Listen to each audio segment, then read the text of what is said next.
السلام عليكم ورحمة الله تعالى وبركاته. كنتمنى تكونوا في أحسن الأحوال، في تمام الصحة والعافية. اليوم إن شاء الله غادي نشارك معكم وصفة للوقت ديالها هذا رأس السنة. كيف ما كتعرفوا كنحتاجوا الحلويات ديال لاكريم، كنحتاجوا لي طرونش، كنحتاجوا سويس رول. كيف ما شفتوا معايا انا غادي نوجد معكم اليوم الوصفة ديال سويس رول، وصفة اللي اقتصادية وسهلة وفي متناول الجميع وكتوجد في وقت قصير. يعني ما كتطلبش منا واحد المجهود او مكونات كثيره او حتى الادوات اللي غادي نشتغلوا بها، يعني كلشي متوفر عندنا في المطبخ. خليكم معايا باش تشوفوا طريقه التحضير مع المكونات. المكونات غادي نحتاجوا 4 ديال البيضات بحراره المطبخ اللي يكون الحجم ديالو متوسط، ما يكونش الحجم ديالو كبير. عندنا كيس ديال الفاني، نص كيس ديال خميره الحلويات، قبيصه ديال الملحه، 2 معالق كبارين ديال الزيت، 2 معالق كبارين ديال الحليب، ممكن التعويض ديالهم بالماء. عندي هنا 120 غرام ديال السكر سنيده، 120 غرام ديال الدقيق الخاص بالحلويات. وعلى بركه الله غادي نضيفوا الفاني على البيض، رشيشه ديال الملحه، سكر سنيده كهربائي، وغادي نخدموا الخليط ديالنا حتى يتضاعف الحجم ديالو، يولي اللون ديالو ابيض نوعا ما. بسم الله.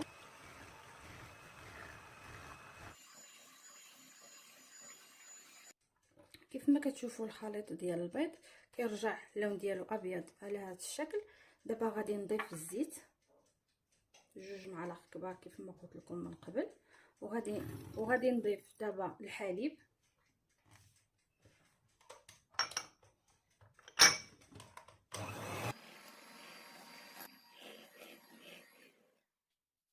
كيف ما كتشوفوا. غادي نحيد الطراب ونرجع معكم. ودابا البنات غادي نضيف الدقيق، غادي نقسم هذا الخليط رفوعات، غادي نفرغ نصف ديال الكاس. انا هنا عندي الدقيق ديجا مغربل، وغادي نعاود نغربلو المره الثانيه باش كنساعدوه انه يدخل ويطلع داك الخليط ديال الجينواز، كتجي مهويه. بسم الله. وفي هذه الاثناء البنات الا كنتو كتسمعوا الفران راه عندي مشعول على 170 درجه من الفوق ومن التحت. خليط من التحت للفوق البنات كيف ما كتشوفوا بهذه الطريقه، وغير بشويه باش ما يهبطش لينا الخليط. ودابا غادي نزيد نصف كاس ثاني مع نصف كيس، ونغربل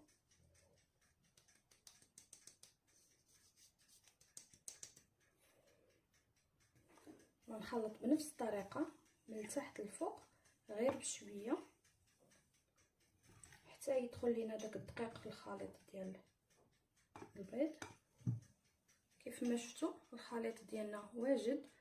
غادي نحيد الفوي ونرجع معكم.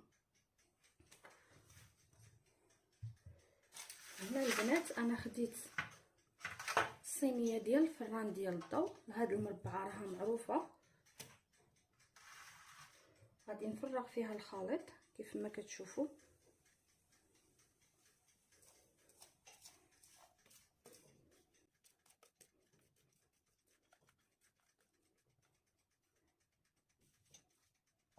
وغادي نحاول نوزع الخليط ديالي على اللاطه، نعمر الجوانب اكثر من النص من الوسط باش ما تجيش عاليه من الوسط وتبقى نازله من الجوانب، باش تجينا قياس واحد. كما كتشوفوا انا كناخذ من الوسط وكنخرج للجوانب.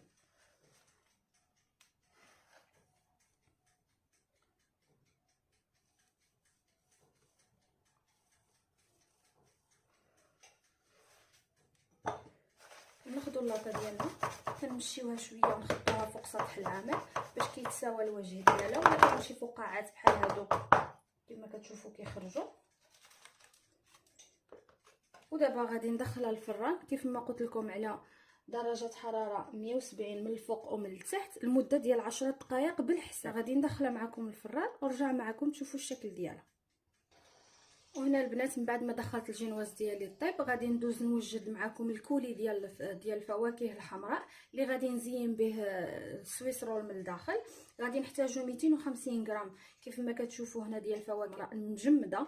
عندي هنايا الفريز، انا هنايا الفريز كناخذو كنطحنو وكنحتفظ به. عندي البلوبيري وعندي فرومبواز كيف ما كتشوفوا راهم جامدين.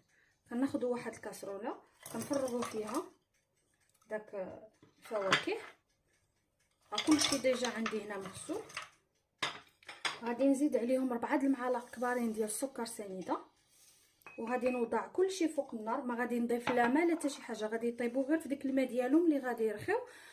عامله لا نار مهيله ومخليها غتبقى تغلى مزيان حتى غادي ينشف شويش هاد الفواكه، تنشف شويه من الماء. ومن بعد عاد غادي ندوز نطحنها ونخليها تبرد باش عاد نعمرو بها السويس رول. وهذه البنات هي الجينواز ديالي من بعد ما طابت خرجتها من الفران. كتجي على هذا الشكل كيف ما كتشوفوا، المده ديال 10 دقائق كتكون واجده. شوفوا الوجه ديالها وشوفوا التحت، يعني كيكون نفس التحميره. غادي نغطيها دابا بواحد المنديل وغادي نخليها حتى تبرد تماما، عاد غندوز باش نخدم بها. هنا البنات الكولي ديال الفواكه كيف ما كتشوفوا راه نشف من الماء، يعني بقات فيه واحد النسبه قليله. دابا غادي نطفي عليه النار وغادي نخليه حتى يبرد وعاد نطحنو ونخليه عاوتاني يزيد يبرد مزيان باش نقدروا نعمروا به الجينواز ديالنا من بعد ما تبرد حتى هي. يعني دابا كل المكونات عندنا واجدين. الكولي ديال الفريز غادي نطحنوه ونخليوه يبرد، والجينواز ديالنا كيف ما شفتوا خرجناها من الفران سخونه غادي نخليوها تبرد ومن بعد غادي نمونطيوه معكم. وهنا البنات غادي ندوز نوجد معكم الكريمه. هنايا عندي 300 مليلتر ديال الكريمه. انا كنستعمل ماجيك، هادي كتعجبني في الخدمه ديالها، اللي توفر له ولا لا خدمه. غادي نطلعوا الكريمه ديالنا. هنا البنات صافي طلعت الكريمه ديالي، غادي نخليها على جنب. هذا البنات الكولي ديال الفواكه الحمراء اللي كنت وجدت معكم بعد ما بردت طحنته وصفيته باش حيدت هذاك العظومه وداك الشوائب ديال القشره. وهذه هي الجينواز ديالي البنات من بعد ما بردات كتجي على هذا الشكل.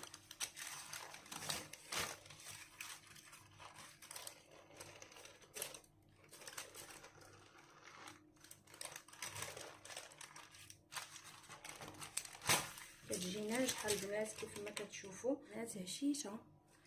غادي دابا نخدموها. غادي ناخذوا هذا الكولي ديال الفواكه غادي نوزعوه على الجينواز. اللي ما توفرتلوش هاد الفواكه ممكن يعوض هاد الكولي ديال الفواكه بالكونفيتير، يا د المشماش يا د الخوخ يا د الفريز اللي بغى على حسب الذوق ديالكم.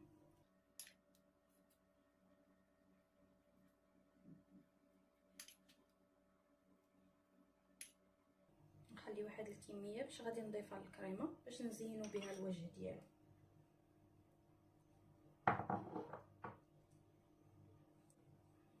صافي غادي نحتفظوا بهذه وغادي ناخذوا الكريمه وغادي نوضعوها فوق هذا الكولي وغادي نحاولوا نمشيوها.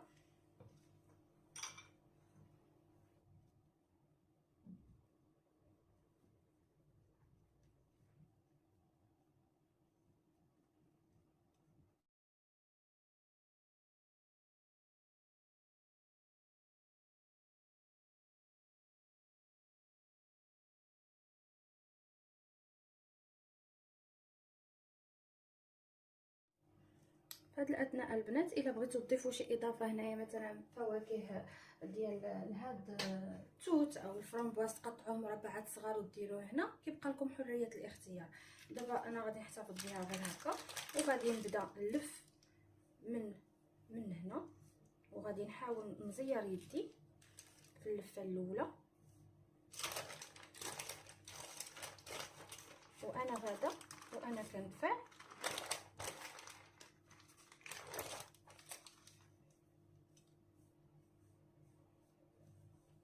حتى كنوصلوا للطرف كيف ما شفتوا.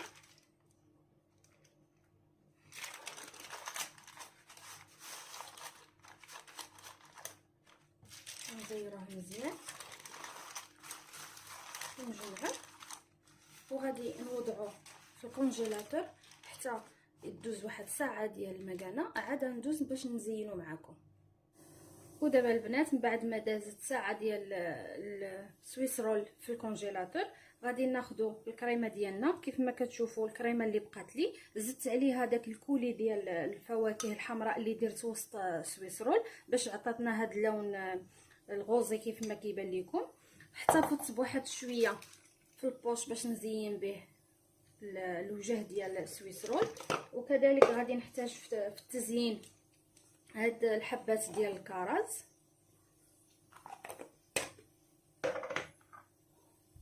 واللوز كونكاسي اللي عندي هنايا محمر.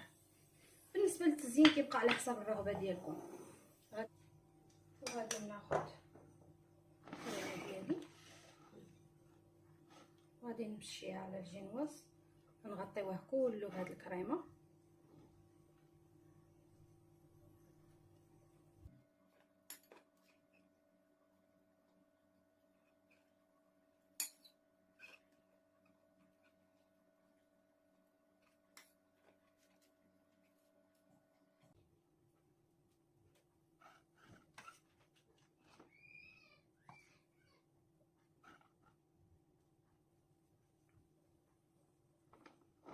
كيف ما شفتوا معايا البنات انا غطيتها كلها بالكريمه. دابا غادي نحاول انني نجيب سباتولا هكا من الجنب باش نليسي الوجه ديالها.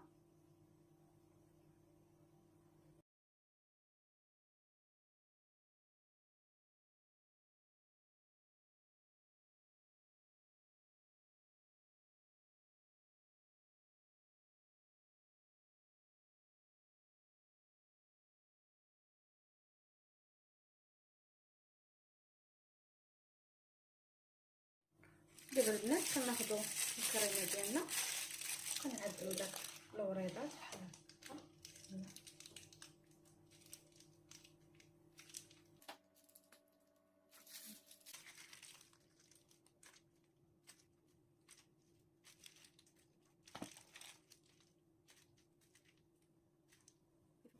حبيبات ديال الكراز غادي نفتحوهم بالموس كيف ما كتشوفوا، وغادي نوضع في كل وريضه نصف على هذا الشكل. ودابا غادي نعمل اللوز في الجوانب.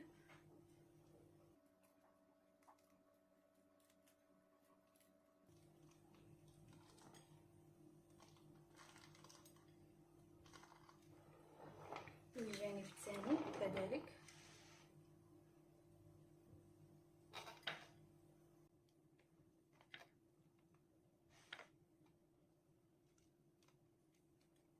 هذا هو الشكل ديال السويس رول ديالي.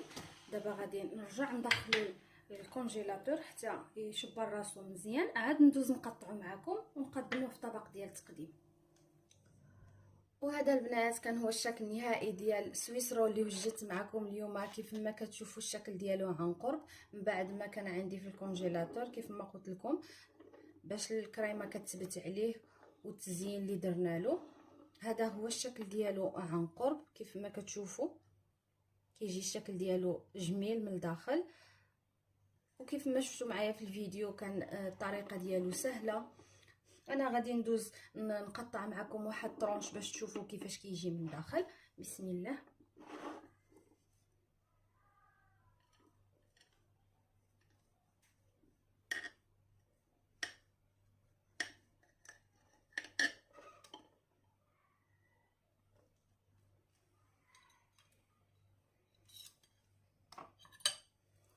هذا هو الشكل ديال السويس رول من الداخل كيف ما كتشوفوا كيجي متناسق، كيجي هشيشه البنات. شوفوا الهشاشه ديال داك الجينواز بلا ما سقيناها بلا حتى شي حاجه، يعني غير داك الكولي ديال الفريز هو اللي كيهششها.